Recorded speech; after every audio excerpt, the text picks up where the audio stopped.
Here we are, Friday morning. It's just it's before 10, just a little bit.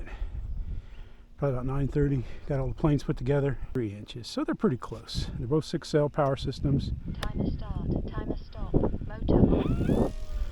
And they got a crosswind. So let's go flying.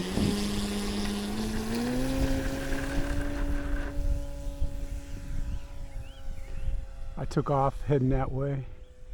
It wanted to point into the wind, so I gave it left rudder to make sure that it would not point into the wind. And I don't want to fly under the sun that far out.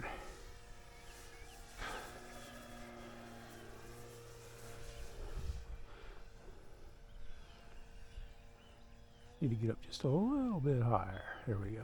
More rudder, there we go.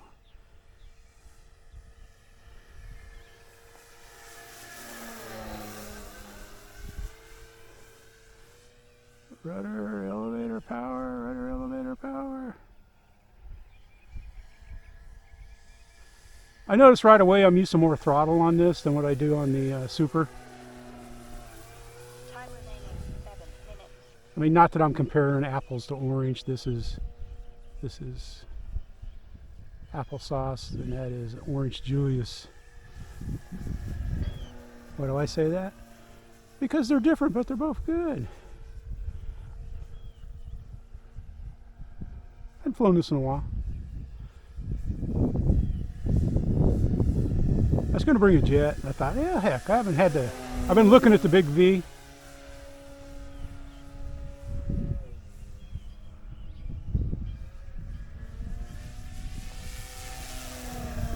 Since they came out with the big balsa timber, it doesn't get as much love, this balsa V, but it's a great plane, man. Through the Valley of the Poles. Woo!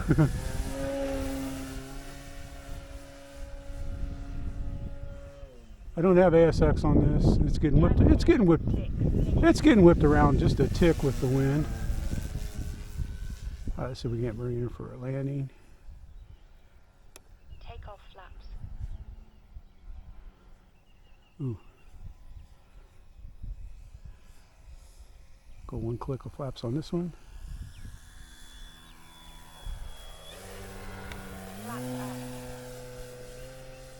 I forgot this thing glides well. Has a nice shaped wings. I think they're semi. Don't really want to be that low out there. Take off flaps. Got a little more wind. Landing flaps. It doesn't stall. It just likes coming in. Timer stop, timer start, timer stop. Well, not quite hard like that. I screwed that all up. God, I've been landing badly. Flaps up.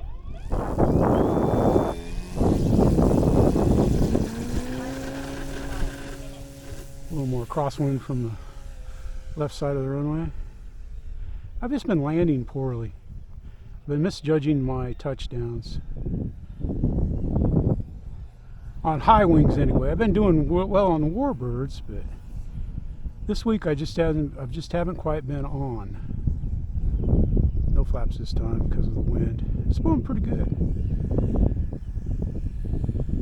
Yeah, center of the runway. Timer stop. Timer start, timer stop. Timer start. Timer stop.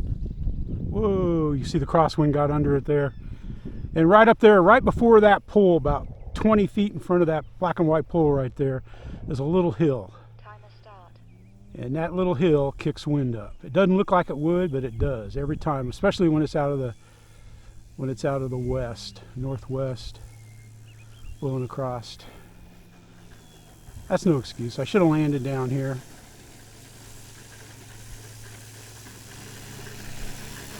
Like I said, I just been off.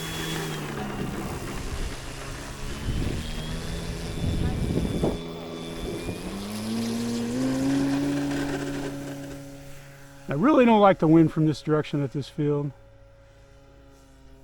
It just makes everything landing harder because you get the wind filters through the trees. Like in one spot it might be blowing 8, and another it might not be blowing at all. Slow her down. Landing flaps. We're going to go full flaps this time, but we're going to roll her in. I'm going to stop her at land in front of me too. Ooh. Well, the first touch was good. It was soft, but I was carrying too much speed. We're getting better. Ooh. Timer start. Timer Got hit in a rough spot there. Whoa, we just barely cleared the hayfield. This thing would not take off the hayfield with those little wheel pants that we stubbed there. Time remaining 3 minutes. Our runway is pretty rough right now. Ain't gonna lie, ain't gonna sugarcoat it. Rudder. Takeoff flaps. Landing flaps. Alright. Timer stop. Timer start. Timer stop. Timer start. Timer stop. There we go. Timer start. Timer I landed with the throttle and didn't use any elevator on that landing, just the throttle to touch it. Timer start. Timer stop. Motor off. Let's check that wheel. Make sure that wheel didn't come off the... Nope.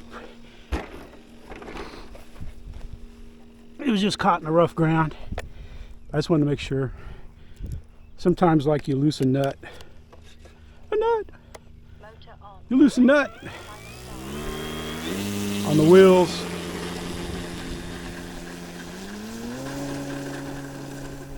And you use a lot of right rudder to get it up.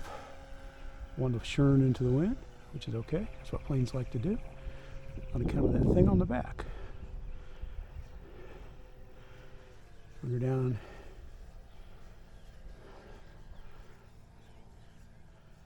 Landing flaps. Ooh. Time remaining 2 minutes.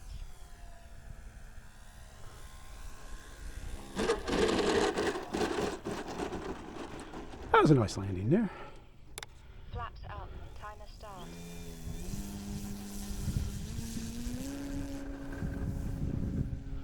And I imagine that's about how I'm going to have to land the Super T too. Because I'm going to have to just bring it in, roll it. Ooh, stronger. Feels 10-ish. 8-ish. Oh well. Make the churn. Landing flaps. See if we can rudder it back on the runway. Oops. I touched the ailerons. Flaps up. I bumped it. I had to come out of my pinch, and my thumb is behind the stick, and I pushed up on the throttle just a little bit, but I didn't have the control I normally have. All right, this is much better. Time remaining 1 minute. Landing flaps. The wind is causing me a little bit of a headache here. Let's get her in the runway. Timer stop. Oh yeah, that was sweet right there.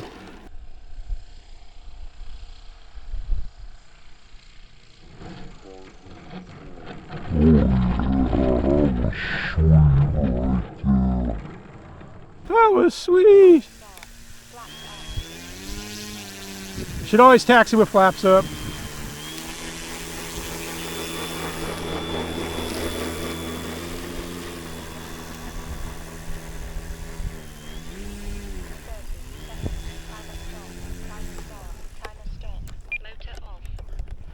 Oh, I know I got plenty of battery left. In fact, does it show?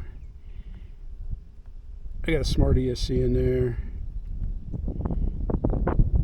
This smart ESC, I guess maybe it's the receiver. I don't know why on this one it doesn't show me battery. On all the others it does. So I don't know. There you have her, man. Your Hanger 9, 69 inches. Flying it. And I'm flying the Super T. It comes in at 66 inches. That was a fun flight. Once I realized that, you know, it's not a stall plane, and I need to roll in the landings. But the flaps help it roll in shorter. So there you have her, 4,000 to the nose. And let's get ready to go fly that one. This is Hagar 9, 69-inch, 10cc Valiant. On the ground in the sun, Jeff in the sun, Tuco in the shade. We're both being chased by bugs. The wind feels good. I'll take it. Thanks for watching. Thank you for subscribing and becoming part of the team. Let's go flying.